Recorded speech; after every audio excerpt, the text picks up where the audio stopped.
ஐயோ question paper வேற ரொம்ப டஃபா இருக்க மாதிரி இருக்கே. டேய் 1 மார்க்னாச்சும் சொல்றேன், அதெல்லாம் எழுதிட்டு இருக்கேன். நீங்க பாரு என்ன சும்மா டிஸ்டர்ப் பண்ணாத, நானே இப்பதான் எழுத ஆரம்பிச்சிருக்கேன். நான் எழுதி முடிச்சதுக்கு அப்புறம் உனக்கு சொல்றேன். நீ எப்படா எழுதி முடிச்சு சொல்லி அதுக்கப்புறம் நான் எப்படிதான் எழுத முடியும்? போடா, உன்னையெல்லாம் நம்ப முடியாது. ஆனா நீங்க சீனியர் தானே, இந்த எக்ஸாம்ல ஆல்ரெடி எழுதிருப்பீங்கல்ல, இதுல 1 மார்க் கொஸ்டின் ஆன்சர் சொல்லுங்களா?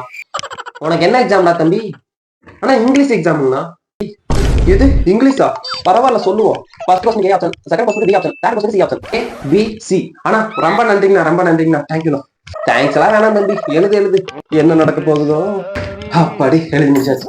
டேய் நான் எழுதி முடிச்சிட்டேன்டா, உனக்கு ஆன்சர் சொல்றதா? நான் அப்ளைவே எழுதி முடிச்சிட்டேன்டா. நீ போய் நீ எழுதுறத பாடுறா போடாங்க. எப்படியும் சார் அன்னைக்கு வந்து எக்ஸாம் பேப்பர் கொடுத்துவார்னு நினைக்கிறேன். கிளாஸ்லயே எல்லாத்தோட நம்ம தான் நல்ல மார்க் எடுப்போம். என்னடா ரொம்ப மகிழ்ச்சியா வந்திருக்க, என்ன விஷயம்?